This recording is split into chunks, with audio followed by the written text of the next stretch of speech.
The library was stupid. That was Cora's first thought as she stomped across the polished floor, her arms crossed tightly over her chest. The whole place was stupid. The tall shelves and boring books and uncomfortable chairs that were too big for her. She kicked at the leg of one as she passed it, unsatisfied when it did not even wobble. "This is just stupid," she announced to Nilo. Nilo looked at her with those careful eyes of his. "Cora," he began. "She is." Cora whispered and spun to face him, her hands balling into fists. "I don't understand her. Why would we leave?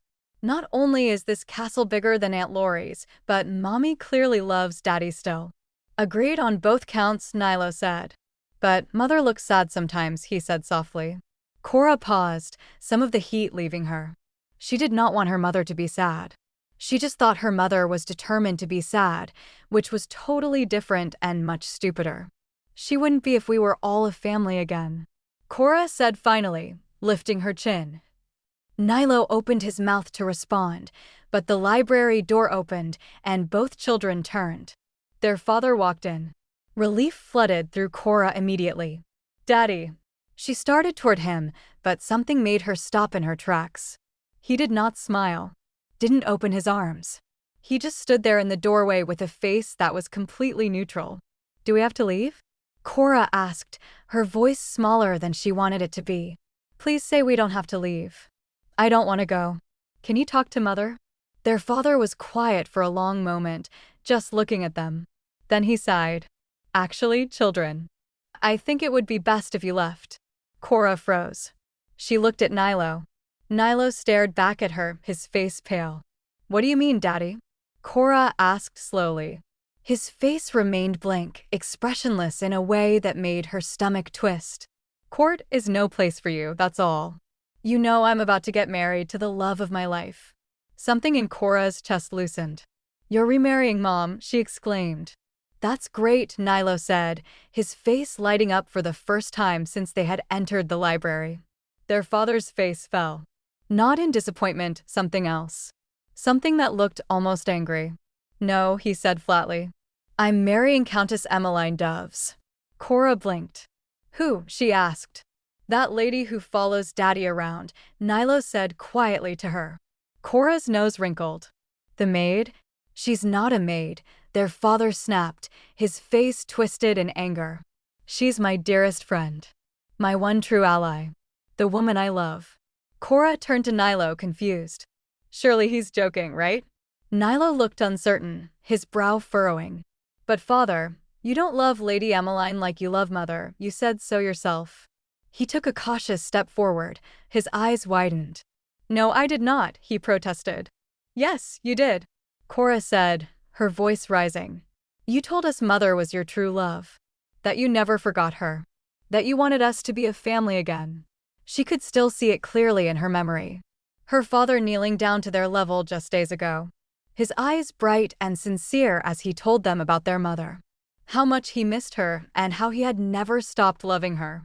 Not even for a single day. She remembered the way he looked at their mother when he thought no one was watching. Tears burned in Cora's eyes. "You love our mother," she said. Her father's face contorted into something ugly. "No, I don't," he cried out. Nilo grabbed Cora's hand and pulled her back a step. "You're the one who's lying," he said quietly, but his voice was firm. Cora stared at her father. The way he held himself was not quite right. Too rigid. Too controlled. And his eyes were wrong. They were the right color, but they were looking at her wrong. Her father had never looked at her like that. "You're not our daddy," Cora decided slowly. She looked at Nilo for confirmation. Her brother nodded once, sharp and certain, still pulling her backward. He was watching the man in front of them warily, his body tense. "He does look like father," Nilo said, his voice low and urgent. "But you're right, he's not our father." The man's face twisted with fury. "Come back here." He lunged toward them. "We need to find Mother," Cora said, pulling Nilo after her. They ran. Cora's legs pumped as fast as they could, Nilo just ahead of her. They headed for the door, but the man was faster, cutting them off. They pivoted, racing between the tall shelves, weaving through the library. Behind them, she could hear him. Heavy footsteps. Hard breathing. And his getting closer. A hand grabbed her arm. Cora screamed. She twisted and saw Nilo ahead of her, his face white with fear. He had stopped running and was turning back toward her. Run, Nilo. Run. Don't stop. Nilo. Cora shouted. Run. Nilo hesitated, his feet frozen, his eyes locked on her. The grip on her arm tightened painfully. Run. Cora screamed again. For a moment, he just stood there, and Cora thought he was going to try to come back for her, which will be the stupidest thing he could possibly do. Then she understood what's happening. His small body shimmered, compressed. Fur rippled across his skin. Within seconds, a small wolf pup stood where her brother had been. Pride surged through Cora, even as she struggled against the grip on her arm. It was his first shift. He had been working on it with their father for days, and he had done it.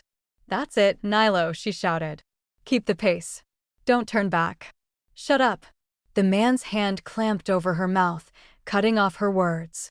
Cora did not hesitate. She immediately bit down hard. The man yelped, a sound that was not like their father's voice at all, and his hand jerked away. She tried to run, but he grabbed her shoulders and spun her around. Cora found herself staring up at a changing face. Features rippled like water, shifting and reforming right before her eyes. The sharp jawline softened. The broad shoulders narrowed. The person standing in front of her was still wearing her father's clothes, the shirt hanging loose now on a smaller frame. But the face above them was not her father's face. Cora screamed. Octavia was moving through the castle corridors at a near run, her heart pounding so hard she could feel it in her throat. The library had been empty. The sitting room had been empty. The conservatory, the study, the drawing room, all empty. Her children were nowhere. Panic was rising in her chest, making it hard to breathe. She needed to find them. She should go to Lionel, get help, call the guards. Mother. Octavia spun around.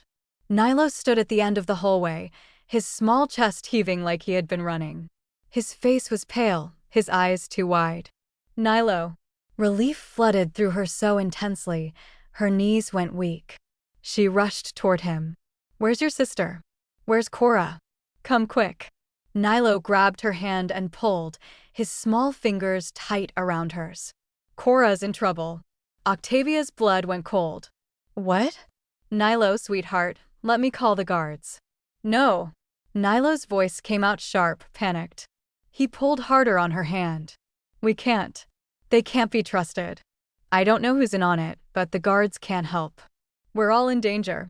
I don't understand, Octavia said. But she was already moving, letting him pull her. What's happening? Hurry, please. Nilo's voice cracked. They took Cora. Terror seized Octavia's chest. She stopped trying to understand and just ran, following her son through corridors she barely recognized, down a stone staircase, through a heavy door, into passages she had never seen before. Nilo, what is this? I saw them take her this way, Nilo said, his voice high and frightened. Hurry. Octavia could smell it now. Cora's scent, faint but unmistakable. The particular sweetness of her daughter's skin mixed with fear. Fresh fear. Recent. Octavia's wolf surged to the surface, protective and furious. Her vision sharpened. If someone had hurt her daughter. The passage opened into a long gallery lined with cells. Most were empty, their doors hanging open. But at the far end she could see a small figure. Cora. Her daughter was in the last cell, small and crumpled on the floor. Chains wrapped around her wrists, a gag tied across her mouth. When she saw Octavia, her eyes went wide and she shook her head frantically. I'm coming, sweetheart. Octavia ran toward the cell, her hands already reaching for the bars. I'm going to get you out of there. She looked around desperately for a key, for something to break the lock. Behind her, Nilo had gone very quiet, but she barely registered it. All she could see was Cora, her baby, chained like an animal. Octavia caught the movement in her peripheral vision and started to turn, but she was too slow. And big shadow rose up behind her. The blow to the back of her head came hard and sharp. And then, everything went black. If you enjoyed today's chapter and want to follow Cora, Nilo, and Octavia through everything that comes next, please like, subscribe, and turn on notifications. It really helps the channel grow, and it makes sure you don't miss the next chapter when it drops. Thank you for listening, have a great one, and be safe out there.